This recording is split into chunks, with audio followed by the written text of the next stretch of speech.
Subscribe to our YouTube channel and press the bell icon to get the latest updates.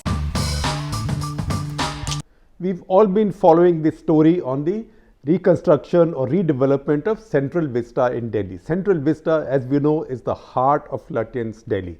In fact, if you see Raisina Hill, Vijay Chowk, South Block, as you look up towards Rashtrapati Bhavan in front of you, South Block to your left, North Block to your right.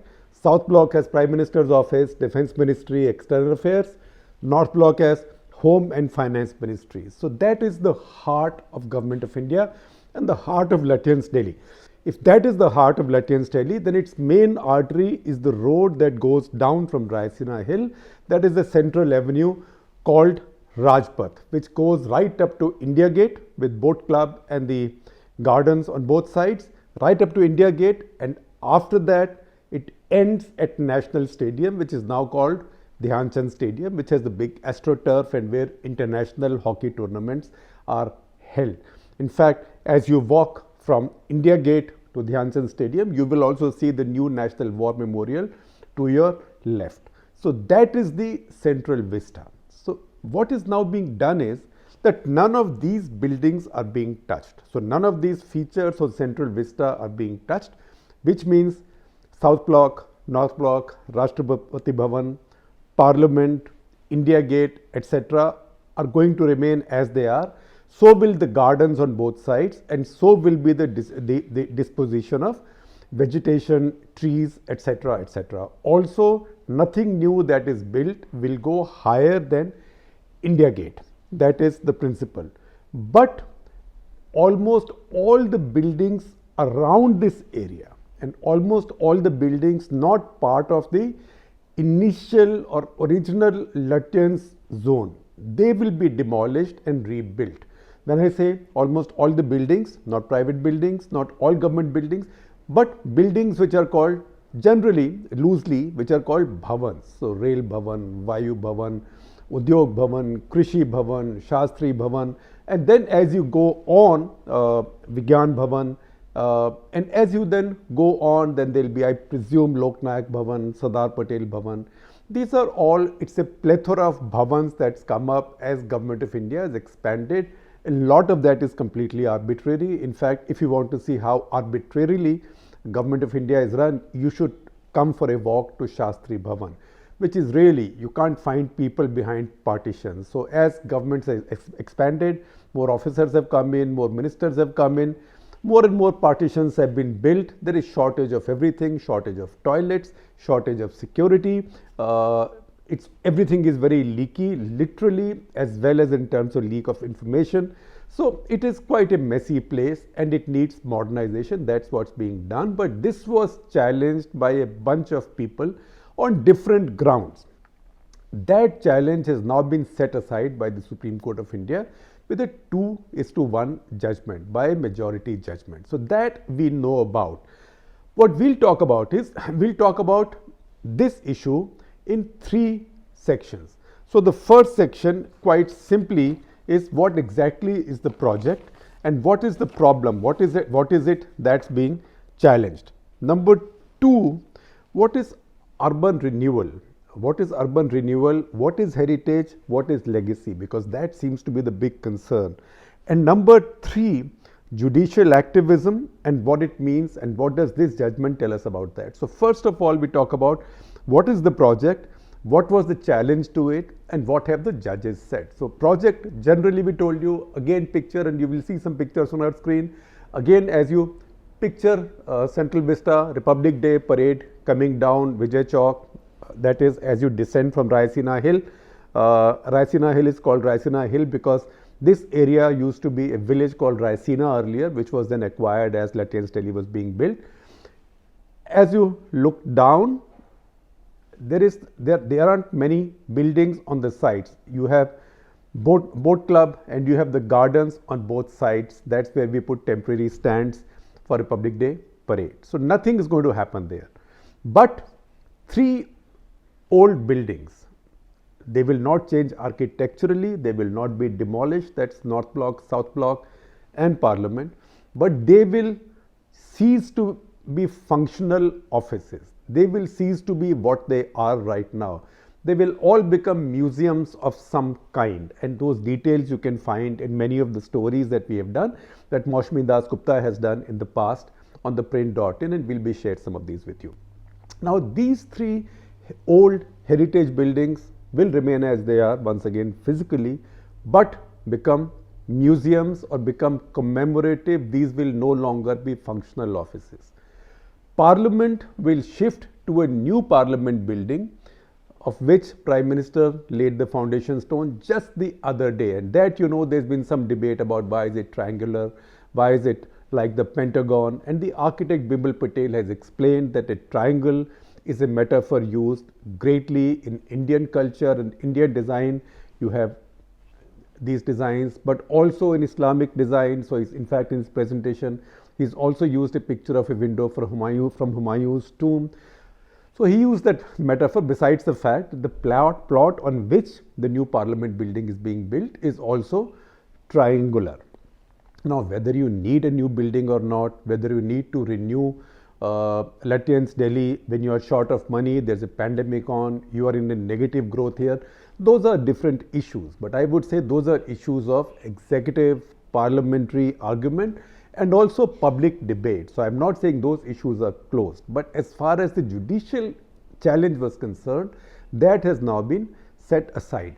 So what were the concerns with which activists and others who challenged this went to the court? So once again, we have to understand what is being done. So where will these offices go? These very important offices: Prime Minister's office, Defense Ministry, External Affairs Ministry, Home, Finance, which are in these two buildings by the side of the two flanks of Raisina Hill. So all these plus all the offices in the other bhavans that will be brought down one by one, and these other bhavans are non-heritage buildings. These were built in 60s and afterwards by Indian governments post independence, but say about 15 years after independence and so on. As more and more space was needed, these were built. These will be brought down and a bunch of towers will be built on either side, symmetrical, interconnected, overground, underground as well. They will also have a metro connection underneath them, common security, common access, things like that. You can go from one building to the other without having to go to a street or without having to get into a car, which is the situation right now. So this will be like an integrated complex of Central Government of India offices and ministries instead of the scattered bhavans, and these will house about 50 to 60,000 people. So this will become two strings of offices. Now activists other think, number one, that this has been too hasty, that not enough public debate has taken place, not enough data has been put out in public for public to respond, because this is a very important project, not just in terms of the money it costs, but also heritage, also legacy, because Lutyens Delhi, Central Vista are iconic locations. They should not change in any way. Second, these have been challenged on the grounds that this is not the time to put resources into something like this, that you can use resources better. Now that, as I said, is an argument in executive life, parliamentary life, in public debate. Then whether these have got proper clearances from heritage committees or these are being just pushed through at somebody's whim and fancy, it's a vanity project. And also looks like the expert appraisal committee clearance on environmental grounds was taken for granted. So a lot of other clearances were given before EAC's clearance. So EAC was left no choice but to clear it. It was a fait accompli, and government pretty much had presumed that this was going to be cleared, so why bother? So it is this arbitrariness or alleged arbitrariness that many petitions challenged in the High Court. Supreme Court took it over by itself, saying that this will get delayed for too long, so let us pronounce on it in one go. They took it over last year, they've pronounced on it last week now. So what have the judges done? So the 3-judge bench, Justice Khanvilkar, Maheshwari and Sanjeev Khanna. Now Sanjeev Khanna has dissented, but Khanvilkar and Maheshwari have said in their judgment that look, it is not for us to go into the details and the wisdom of spending this money and all that. But if you say that the master plan of Delhi as it exists, that has been violated by change of land use of this and that, and land is being taken away from public purpose or for public usage or recreational purposes, then remember that master plan itself calls for optimal use of public land. So government can utilize its land better if it thinks so. So that they have said. Second, they have said that absence of information, that one criticism is that public was given inadequate information on the project. So they say that may be so, but absence of information does not vitiate an administrative process, that too in toto. But they have said that we agree that heritage is an important point. So prior permission of Heritage Conservation Council, HCC, will have to be taken for every bit of construction in this area. Based on this, they have cleared this. They've also explained why this is not really in their remit, whether it's a wise thing for the government to do or not, but that I will come to later in the third part of this episode where we talk about judicial activism. Now, what about the judge? The more important aspect is the judge who actually spoke against this. So, Justice Sanjeev Khanna has said that one, public participation, he's basically struck it down on three grounds. One, inadequate public participation, too little time was given to public. Number two, that prior approval of Heritage Committee was not taken, Heritage Conservation Committee was not taken.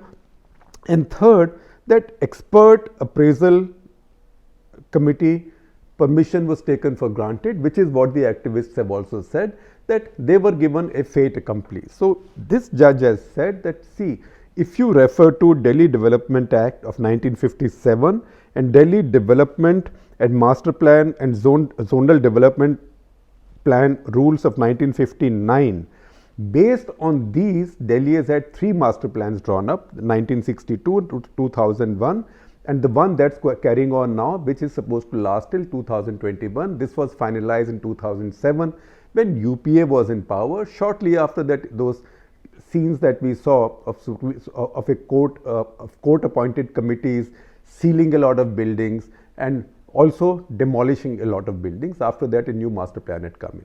So this needs a much more detailed, considered view, and that this sounds arbitrary. These are not the words the judge has used, but that is the essence of his dissenting judgment. And then he goes on to say, look, you must remember that you are dealing with an iconic and historical feature like the Central Vista, and this is an area which is filled with Grade 1 heritage buildings. So you ought to be stepping with care. But the other two have said, no, the project is fine, the government is go ahead. So by 2-1 majority, the project is now going ahead.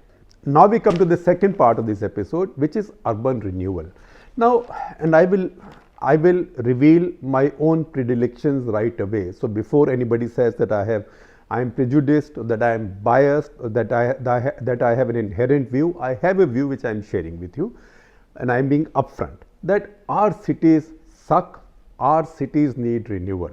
That India, in fact the entire subcontinent, has among the worst cities in the world.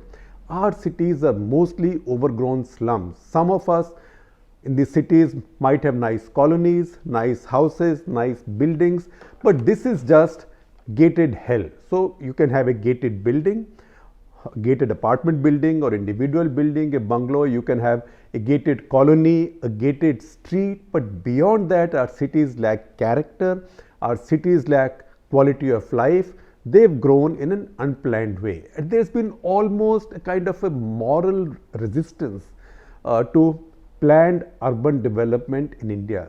That shows in the fact that since 1947, since we became independent, we built only one standalone city, that is Chandigarh. And I might have some complaints about that, being from Chandigarh.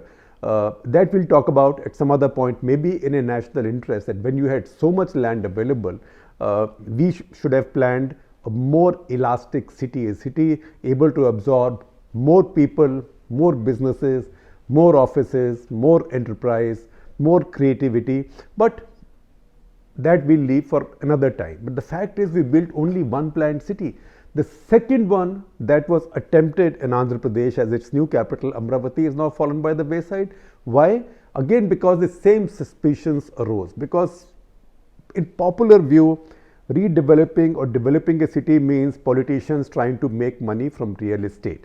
And so that is their ulterior motive, and that's why they are doing it. That's the reason so many of our cities have only continued to rot, and most of the constructions that we see in these cities is unauthorized in one way or the other. So you have these cycles of court bans and demolitions and all the tamasha that goes on. You see some of that going on right now with Kangana Ranaut's apartments or flats in Mumbai. Now, it is in this situation that inner city development and city renewal is a very important thing in India. If you look around India right now, there are a few interesting things going on. In Mumbai, Bhindi Bazaar, Bori Bazaar, that is the area of Boris, it's a sect. They have got together, they have a Sayyidna, they have a sect leader under whose tutelage everybody has got together, and he's got them to agree on shifting to a transit accommodation. Meanwhile, this area in the heart of Mumbai is now being redeveloped. You will see a story by Mansi Phadke, our correspondent in Mumbai, who just wrote about this. 2 towers have already come up. It has had a lot of delay, but it's moving. I find it a very exciting thing, because if that works, then this will give impetus to other inner city renewal projects in India. Because the way that is being done is that the inner city is being modernized, creating more space and facilities, and yet maintaining its heritage and legacy structures. You should walk around that area to see what's going on. It's quite marvelous. Similarly, you have something going on in Varanasi. That is the old temple area in Varanasi. The access from the Shiva temple in Varanasi up to the Ganga. This was filled with encroachments and filled with very congested areas. Now, I know that a lot of people are opposed to that change because they thought that was the character of the place. Now, I don't see much romanticism in that character of the place as long as nothing old is affected. So, if nothing old is affected, the project that's now been undertaken in Varanasi for a renewal of that area and for a refurbishment of that area is a very interesting project. And once again, I think if that goes through, then we will have again impetus for other inner city development projects around heritage areas while preserving and enhancing the heritage.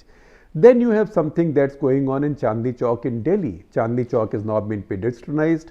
That street is being changed and not being restored to its original character, but still closer to original character than it's been so far.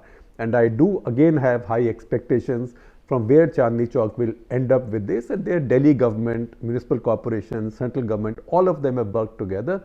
And I think so far so good. That project is moving on very well. I see this project in terms of the same urban renewal. And the fact is that Government of India needs better offices. It needs better offices, it needs more efficient offices, safer offices for fire, safer offices for surveillance, security, spying, stuff like that. Safer offices in terms of safekeeping of documents, safer offices also for wiring, because everything has changed now, everything is computerized.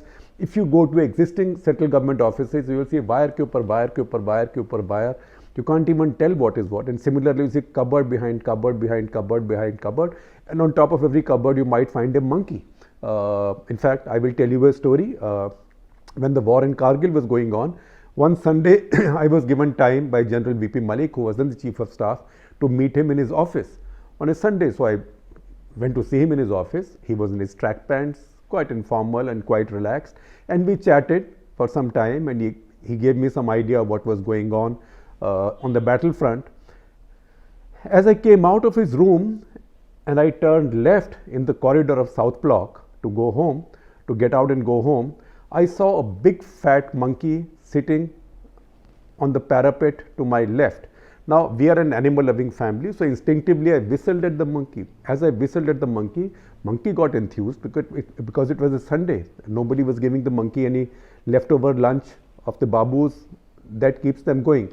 So he jumped right in front of me in the middle of the corridor, and I froze with fear and I immediately fled in fright.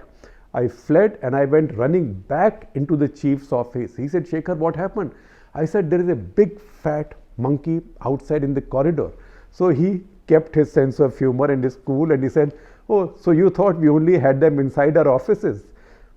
So this, I'm just using that story to tell you that these are very porous buildings.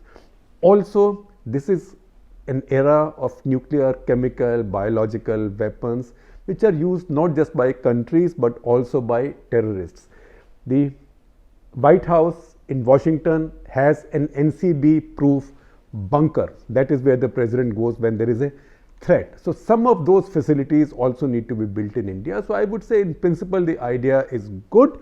When budgets will be available, when budget should be available, should it be called a vanity project or not? Those are open debates, because it is true that Narendra Modi and his system is used to giganticism bordering on megalomania. So you can see it from the Sardar Patel statue.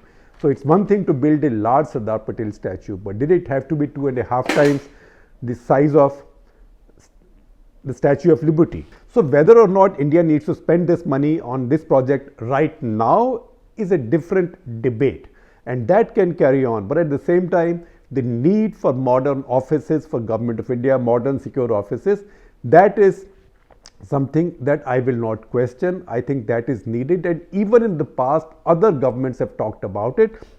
It's just that the challenge of doing this is so phenomenal. Now, a lot of suspicion has also risen in this case because of the fact that everything has happened too fast. It's in September 2019 that CPWD put out the first call for bids for the new project. Within a month and a half, the Delhi LNDO, Land and Development Officer, which controls all the lands in Delhi, government lands in Delhi, they put out also notices that they wanted the land use change for 8 plots, 7 in Lutyens area, 7 in Central Vista area, and 1 in a place called Timarpur in Delhi, which has the big bus depot.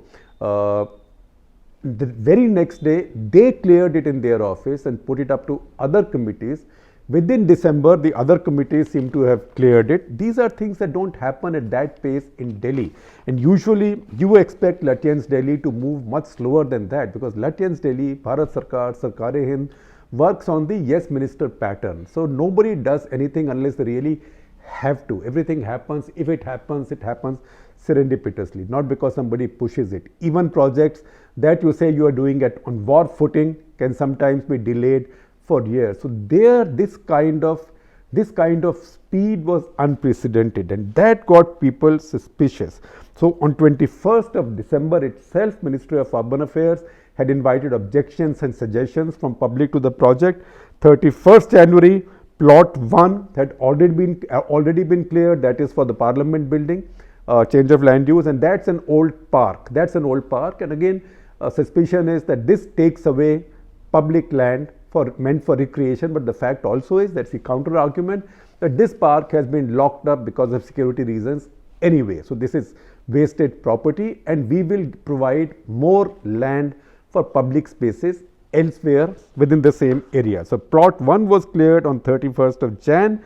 Feb 6 and 7, now this is within 3 months of the project being announced. Board of Inquiry and Hearings is already hearing public objections and answering them. 10th of February, plot 2 to 8 are also cleared for constructions. 23rd April 2020, a no objection certificate is issued for the entire project. So it is this hurry that a lot of people have been worried about, and they went to court saying, look, this whole thing has been done in such a tearing hurry that we don't trust this process. Now finally we come to our third point, which is judicial activism. So first of all, thank you Judges Maheshwari and Khanvilkar. I learnt a new word, because I know it's a word in dictionary, but for some reason I have never used it, and it must have passed under my eye, but maybe my eye just glazed over it. It's a word called postlude. So just as you have prelude, there is postlude. This comes, both have origins in music, like epilogue, prologue and epilogue. So like prologue and epilogue, there is prelude and also postlude, although I must say I wasn't familiar with it. So the two judges who wrote the majority judgment, they have written a postlude to their judgment, like a postscript to their judgment, and I can do no better than read from it chapter and verse, which my young colleague Apurva Mandhani has taken out for me, because it is very instructive. Now the judges say in this postlude, we are constrained to note that in the present case the petitioners enthusiastically called upon us to venture into territories that are way beyond the contemplated power of a constitutional court. We are compelled to wonder if we, in the absence of a legal mandate, can dictate the government to desist from spending money on one project instead of something else, or if we can question the wisdom of the government in focusing in a particular area of development or the other. Very important points. I mean, okay, I will put a further postlude to this postlude by saying, "Pehle kyun nahi socha tha? Why did you take up this case in the first place?" Then they go on to say, but when you get wisdom, you should not fight it, you should absorb it. Then they go on to say that this court cannot be called upon to govern, but lately the route of public/social interest litigation is being increasingly invoked to call upon the court to examine pure concerns of policy and sort out all generalized grievances against the system. So again, this is something that the court, that is not within the court's remit. Court should not be doing it. Once again, I could say you should have thought about it before getting into the mess called Indian cricket. Nevertheless, the judges again go on to say in the same postlude, it's not an elegant word, but I'm just repeating it because I have this enthusiasm that I've discovered it. They go on to say, constitutionally envisaged system of checks and balances has been completely misconstrued and misapplied in this case. So these are very important points that the judges have made, and I do hope that high courts in India and other judges of Supreme Court, also judges of the coming generations in the Supreme Court and High Courts, will read these words and draw some lessons from this, because if these lessons have been applied, then a lot of the things that our courts have wasted time on, they would have saved that time, from cricket to air quality of Delhi to cracker ban to dance bars to coastal road in Bombay to whether the metro car park should be in RA or should not be in RA, and when they ruled it can be in RA, sorry, RA ko chhod do, it goes in a different way. These are executive issues, and these should be left to the executive and to parliamentary and public debate. The court should focus on constitutional issues, because it is one of the reasons court has taken so much time over key constitutional issues and issues of individual liberty, which is the court's main responsibility under the constitution, for which it has such a huge institutional capital. And you see that story in a series, in a brilliant series being done by my colleagues Bhadra Sinha and Apurva Mandhani, called Tarikh Pe Tarikh. Now that series is about these serious constitutional cases which have just been languishing in the court, in the apex court, forever, while the court is busy with cases like these. So once again, while we can say that you should have thought about this earlier, but the fact is that the court is showing the mirror to itself. The court is, in this case, giving a sermon to itself. I would say it's a good sermon, and I would hope that more judges listen to it and more judges follow it now and focus on what is within their tight and most important remit.